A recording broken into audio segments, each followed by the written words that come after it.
Hey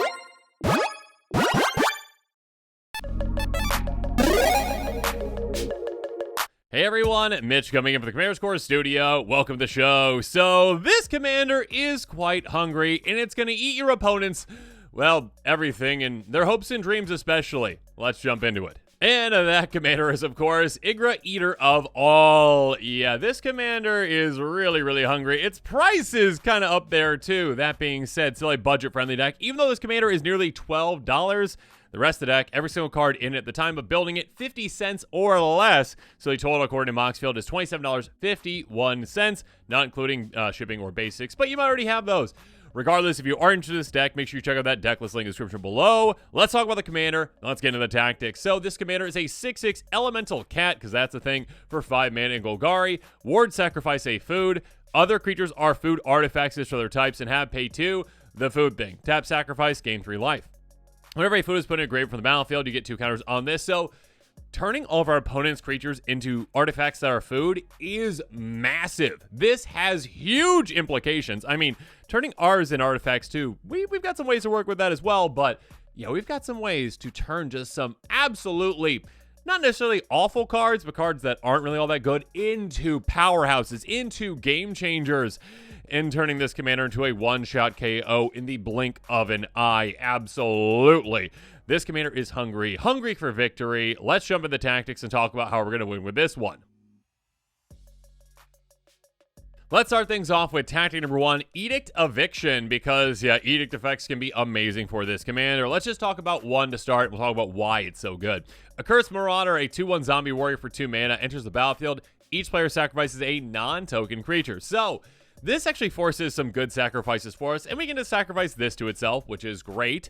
But basically, again, if each opponent has a creature, which typically in Commander, again, that's got to be happening, all of a sudden, that is 4 creatures that died right then and there. All of them, again, were food, and all of a sudden, that is 8 counters on our commander. So we just paid 2 mana to take out 3 of our opponent's creatures and get 8 counters on our commander, turning it into a 14 power creature. Yeah, we're very close to getting to a one-shot KO range, and we can do that with another one of these. Demon's Disciple enters the battlefield. Each player sacrifices a creature or planeswalker. We've got quite a few. Here we go. Fleshbag Marauder enters the battlefield. Each player sacrifices a creature. Merciless Executioner, the exact same thing. Gravelighter, somewhat similar, enters the battlefield. Draw a card if a creature died this turn. Otherwise, each player sacrifices a creature. So yeah, play this when a creature hasn't died if you want to make sacrifices happen. If not, sure, draw a card. Moving on, though, we've got Plague Crafter enters the battlefield. Each player sacrifices a creature planeswalker. If they can't, they discard a card. Chain Devil at 4 mana. Again, each player sacrifices a creature, non-token creature again, enters the battlefield. So you got to sacrifice something worth value. Wasteland Raider. Squad 2, so extra mana put into this equals extra copies of it. ETBs, everyone sacrifices a creature. Abyssal Gorestalker, 6 mana, enters the battlefield. Each player sacrifices 2 creatures. So yeah, again, this on its own, if there's enough creatures in play, turns our commander to a one-shot KO. That is 8 creatures gone. Draw food again. That is 16 counters on our commander, turning it into a 22/22 one-shot KO on anyone. And yeah, when those creatures are taken out with these edicts, they might not have any blockers left, so just coming right through at them. Butcher of Malakir, another great one as well. Whenever another creature you control dies, each opponent sacrifices a creature. So with all these edict effects, when we're sacrificing creatures, it also really benefits us and kind of turns into a double edict effect for our opponents. Next up, Shard of the Void Dragon, 7/7 flyer. Whenever it attacks, each opponent sacrifices a non-land permanent, which again might be their creatures, might be their food. Whenever an artifact is put in the grave from the battlefield or is put in exile from the battlefield, you get 2 counters on this. So it's kind of like a second copy of our commander when it comes to growing. That's a really heavy hitter for us as well. Next up, the Golden Pig of this deck, the #1 card out of our 99, and this really just showcases just how amazing this commander can be. Fade from History, a sorcery for 4 mana in green. Each player who controls an artifact or enchantment creates a 2/2 green bear creature token, then destroy all artifacts and enchantments. Here's the thing. Oh my goodness. So, essentially, again, everyone, as long as they have a creature, are going to have an artifact because they are artifact foods as well, right? Then also, they're going to get those bears. So everyone gets a 2/2 bear, which is now also an artifact food. Okay, now let's destroy all the artifacts and enchantments. Okay, so every single creature gets wiped except for our commander. We just gave out 4 bears as well. So all of a sudden, yeah, everything is gone. No creatures in play except our commander, and our commander is easily turned into a one-shot KO. This is a one-sided board wipe that just lets our commander swing through and take any one player out just for 4 mana. Absolutely amazing. Definitely, in my opinion, worthy of the title of Golden Pig. Moving on, though, we've got some more amazing ways to take our opponents and opponents' creatures. Bane of the Living. We've got a 4/3 insect for 4 mana. You can morph it, turn face up, all creatures get -X until end of turn. So yeah, just have it sit out there. Be like, oh yeah, it's just a little tutu. Don't worry about that right there. And all of a sudden you flip it over, take out a lot of creatures. Again, your opponents, their creatures can get taken out. Your creatures might get taken out, but your commander is going to be fine because it's going to be absolutely massive in no time. Languish. You're not taking out your commander with this either. -4/-4 until end of turn for all creatures. Take out all middle to small creatures, and all of a sudden, again, your commander becomes absolutely massive. You might even be able to get through on an opponent with this. Rampage of the Clans. Take out a lot of things and replace them. Destroy artifacts and enchantments for each permanent destroyed this way. Its controller creates a 3/3 green centaur creature token. Again, every single creature except for our commander is now an artifact. Everything gets wiped and replaced by a 3/3, basically a giant beast within. Then there's the Devastation. Sorcery for X2, black. You lose X life, create X trapped Power Stone tokens. Now all creatures get -1/-1 until turn for each artifact you control. This is a variable amount, so again, just depends on how many creatures you already have in play. You might not even need to put any into that X. You can just wipe your opponent's creatures out, and some of your smaller ones too, but that's fine. Night Incarnate. Speaking of wiping things out, you can actually evoke this one. Leaves the battlefield. All creatures get -3/-3 until end of turn. Cloud Kill. All creatures get -X/-X until end of turn, where X the greatest mana value of a commander you own on the battlefield in the command zone. That's -5/-5. Again, our commander, even if it has no counters on it, will survive that. And all of a sudden, our opponent's creatures will not. Many of them will get taken out, and our commander will become massive. And again, maybe able to swing right through. And then we've got Finality. The first part, we can bring 2 target creature cards back from our grave to your hand if we need to do that. But Finality is even better, though. 2 counters on a creature control, our commander. All creatures get -4/-4 until end of turn. Again, another great way to wipe out a lot of creatures, keep our commander safe, and get through on opponents. Moving on to tactic number 4, the replacements. Now, we've got some creature fodder that we can utilize for our edicts, with the creatures that already have edict effects that we talked about. And we also have got some other ways to replace our creatures when they get taken out, either by our opponents or by us. Gutter Grime is a great card. Whenever a non-token creature control dies, get a slime counter on this. You make an ooze that's big as the slime counters on it. So basically, hey, the more creatures that die in our control, the bigger all of our oozes get, which is absolutely incredible. Then there's Ogre Slumlord. Yeah, this can get up control in absolutely no time. Whenever another non-token creature dies, you may create a 1/1 black rat creature token, Rat's control of Death Touch. Anyone's creatures die at all, and we've already talked about so many ways to take them out, we get to replace them with rats for us. And on top of that, again, every single one of those rats that does die too, again, our commander gets 2 counters for every single one of our food creatures too. Open the Graves, replace your creatures essentially non-token with 2/2 black zombies. Overseer the Damned, the exact same thing, but kind of for our opponents. ETB, take out a creature, lovely. On top of that, opponents' creatures, when they die, those non-token creatures, we get to replace them for ourselves with tap 2/2 black zombies. So yeah, make an army in absolutely no time. Moving on to tactic number 5, smash to pieces. Now, we've already talked about ways to just throw a lot of wrenches into our opponent's plans. Like, hey, let's just wipe out their creatures. Let's wipe out their armies. And we can actually just individually do things too if we need to. Broken Bond, Sorcery for 2 mana, destroy target artifact or enchantment, put a land card from your hand on the battlefield. Yeah, being able to just be like, oh, okay, yeah, enchantment, artifact, or now actually just creature too on top of that. That is crazy because all our opponent's creatures, again, are artifacts. Collective Resistance, escalate this for a single green mana. Destroy target artifact, enchantment, target creature gains hexproof and indestructible until end of turn. A great way to protect our commander or to take things out as well. Outland Liberator, we can pay 1 to sacrifice this, destroy an artifact or enchantment. Once it flips over, though, on attack, we get to do so as well, and we can still sacrifice it to do so again. Then there's Steel Primordium. Keep this in play and just threaten your opponents not to do anything. Destroy target artifact or enchantment, and again, artifact, enchantment, or basically now creature thanks to our commander. Null Mage Advocate. This is hilarious. Tap, return 2 cards from an opponent's graveyard back to their hand. Destroy target artifact or enchantment. Now, again, this is basically like tap, destroy a creature, tap, destroy a creature. Sure, you're giving creature cards, you're giving cards back to your opponents in exchange for creatures. that's okay. Again, make a deal with another player, bring back some of their things, take out the biggest threat on the board, and also pump your commander while you're doing so. Reclamation Sage, ETB, very simple to destroy target artifact or enchantment. Null Mage Shepherd, once you get all that fodder in play, all those creatures in play, utilize them. Tap 4 untap creature control, destroy target artifact or enchantment, or again, basically, creature. Casualties of War, destroy a lot of things. Choose one or more. Artifact, creature, enchantment, land, planeswalker, take all those things out.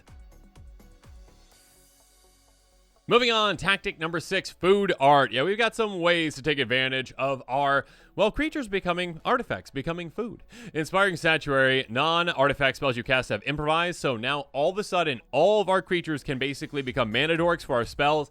Tap to help cast them. Scepter of Celebration. Equip creature gets +2/+2 and has trample. Giving trample to our commander is massive. On top of that, when it deals combination to a player, we get that many 1/1s. Go so wide our opponent's heads will spin. Vanewitch Coven. Whenever you gain life, you may pay a single black mana. If you do, return target creature card from your grave to your hand. Being able to freely sacrifice any of our creature foods to actually gain the life, to trigger this, that is huge to bring back some massive things. One thing we won't bring back, though, is Brawn. Trample, as long as it's in your graveyard and you control a forest, creature control of trample. Giving our commander again trample is game ending. So yeah, just getting this in our graveyard can be quite beneficial to us. And of course, if we play it, we can just sacrifice it because it's a food. Corpse Shack Menace, absolutely absurd. If one or more counters would be put on a creature you control, twice that many of those counters put on instead. Every single creature that dies, essentially, any creature that dies on the board at all, that is now 4 counters instead of 2. Oh my goodness. It takes absolutely no time for our commander to become a one-shot KO. Curious Herd, this can be quite funny. Choose target opponent, you create X/3/3 beast creature tokens or X number of artifacts that player controls. So again, count their actual artifacts, right? So it might include treasures, might include mana rocks, whatever artifacts they have. And on top of that, every single one of their creatures, again, is an artifact creature thanks to our commander. Darksteel Juggernaut, oh my goodness. Indestructible. Power ups each one of the artifacts you control, attacks each combat Fable. We want to attack. We want this thing to just decimate our opponents again. Based on the number of creatures we have, this essentially is its power and toughness. Lich Knight's Conquest really takes advantage of the situation as well. Sacrifice any number of artifacts, enchantments, and or tokens. Return that many creature cards from your grave to the battlefield. Be able to sacrifice, again, basically any of our creatures, no matter what they are, because they are also artifacts, to bring back whatever creatures we want out of our graveyard. And actually, a nice little rules thing, you can sacrifice creatures and bring them back themselves. So again, if they have like an Edict effect or any other ETB, take advantage of that. Slide Requisitioner, whenever a non-token artifact you control in the grave from the battlefield, get a 1/1 servo. Again, all of our creatures are artifacts, so take advantage of that. You can also improvise this out. Finally, Franken Marauder, your life total will never be threatened. Whenever an artifact is put in the grave from the battlefield, you may gain 5 life. That includes our artifacts, our opponent's artifacts, and that again includes every single creature on the board except for our commander. Every single time one of those dies, gain 5 life. Your life total, again, will never be touched. Moving on to tactic number 7, dig deep. How are we going to keep this party going? Let's dig down into our deck with a card like Sign in Blood. Draw 2, lose 2 life. It's also a fun finisher. You know, if an opponent's at 2 life or less, you're like, you're gone. Goodbye.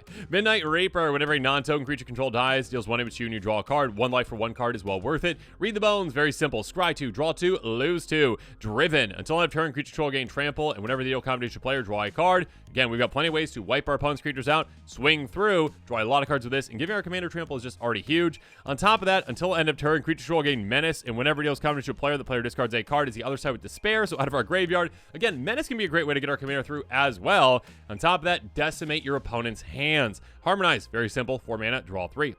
Well Lost Dreams takes advantage of our creatures being food. Whenever you gain life, you may pay X for X's less than or equal to the amount of life you gain if you draw X cards. Basically, this turns our creatures into pay 2, tap sacrifice, gain 3 life, pay an extra 3 mana, draw 3 cards. So basically like 5 mana, draw 3, gain 3. Lovely. Hunter's Prowess, draw a lot more than that. Until end of turn, target creature you control gets +3/+3 gains trample. Whenever it deals counter to a player, draw that many cards. Again, give your commander trample is huge, is massive. Get through, hit an opponent for a ton, and draw an absurd amount of cards with this. Moldervine Reclamation, whenever a creature control dies, you gain 1 life and draw a card, pad that life total. Monumental Corruption, target player draws X card, loses X life for X number of artifacts you control. Again, 1 life for 1 card, not a big deal for us. It can also be a finisher, though, if we target an opponent later in the game. And Tree Shaker Chimera. All creatures able to block it do so, so a great way to get our commander through on a player, or just a way to take creatures out. And when this does get taken out, though, we draw 3 cards as well. Moving on to tactic number 8, though, prep the meal, because, yeah, we need to make sure we're getting things ready, get things built up. First up, there's Wayfarer's Bauble. Pay 2 tap, sacrifice, get a basic land to play tap. Diligent Farmhand, kind of like a creature version of a Wayfarer's Bauble. Fertile Ground, a great aura that we attach to a land, basically taps for twice as much. Rampant Growth, the OG ramp spell, get a basic land in a play tap for 2 mana. Cultivate, 2 basics, 1 goes into our hand, 1 goes into play tap. Farhaven Elf, a great creature with an ETB, go get a basic into play tap. Harrow, sacrifice 1 land, get 2 basics into play, untap, so you utilize them right away. Search for Mara, another great turn 1 play. Suspend 2 for a single green mana, get a basic into play, untap. Springbloom Druid, basically Harrow on a body, except instead of it coming into play untap, the lands come to play tapped. And then there's Bighorn Rancher. My goodness, 2/5 Vigilance. Here's the thing. Tap for an amount of green, equal the greatest power among creatures you control. Again, our commander's power can become so large, so absurd, so quickly. This thing can very easily tap for 20 plus mana in absolutely no time. Also, if you need to sacrifice it, you can. Gain life, equal the greatest toughness among other creatures you control. Yeah, pad your life total to oblivion. Finally, Eudora Grave Gardener. Whenever another non-token creature you control dies, you may return to the battlefield face down under token's control. It's a forced land. So basically, turning our creatures now into actual ramp for us. That is absolutely huge. Again, especially since we can sacrifice our creatures whenever we want to. Basically, all of our creatures are like food rampant growths. Pay 2 tap, sacrifice, gain 3 life, and ramp as well. But now as this episode is come to a close, I would love to hear from you on it. So yeah, let me know in the comments below what your thoughts are on it. Of course, make sure you check out that deck list link in the description below. Also, check out my Kickstarter link in the description below as well. And of course, as always, thanks again and have a good one. This show and episodes like this one are possible thanks to viewers like you. If you're looking for an easy way to help support this show, make sure that you like, share, and subscribe. Also, hit that bell notification icon so you don't miss any new episodes. You can also go check out our playmats and other merchandise at thecommandersquarters.com. We also have a ton of brand new t-shirt designs in stock, so make sure you check out those as well. Another easy way to support this show is with our TCG player affiliate links. So whether you're buying a deck or individual cards, you can use this general link right here or one in the description. And the final way that you can support this show is by supporting us directly by becoming a patron. There are many benefits to being a patron, and I truly couldn't do this without all of their support.